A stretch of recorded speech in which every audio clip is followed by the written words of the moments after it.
Чувани, СДСМ во 1997 година изгласа детален урбанистички план за Мал Ринг, со кој се предвидуваат многу повеќе објекти отколку со проектот Скопје 2014. Ова ја покажува дволичноста на СДСМ. Едно поддржуваа пред 15 години, кога беа на власт, а друго говорат денес. Во време кога СДСМ беше на власт во општина Центар, архитектот Мирослав Грчев во 1997 година предложи проектански план за конкурс за Мал Ринг, за потоа како градоначалник лично тој да го даде на Советот на општина Центар за да го изгласаат. Планот за Мал Ринг не е само план на Мирослав Грчев, туку е и план на СДСМ, бидејќи истиот е поддржан од мнозинството на советници од СДСМ истата таа 97 година.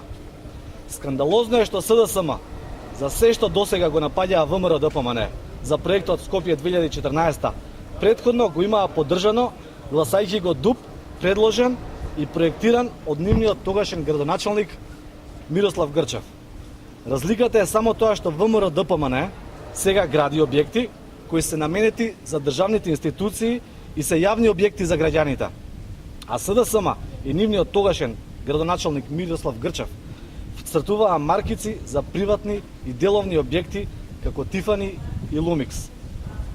Во истиот план што Мирослав Грчев го предложил, а СДСМ го изгласал, јасно се гледа дека треба да се изградат објекти околу црквата Свети Димитрија на место каде што денес се наоѓа зелен појас.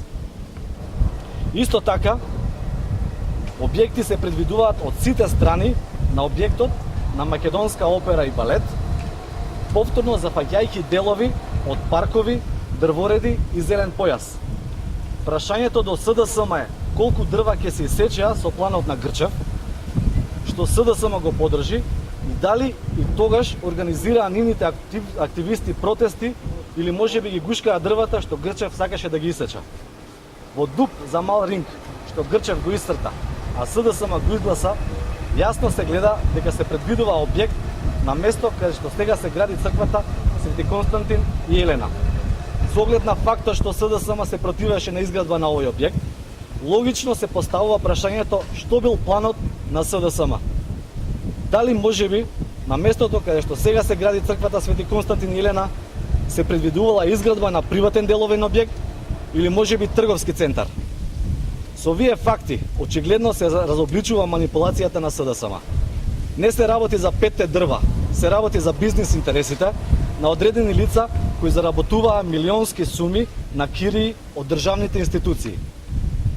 Можеби на маркиците за објектите кои денес се изградени за потребите на државните институции и за граѓаните на Република Македонија се предвидувало изградба на приватни деловни објекти и бизнис објекти кои требало да се градат за лица блиски на СДСМ.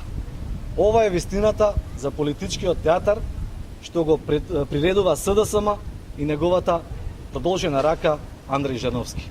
Ви благодарам.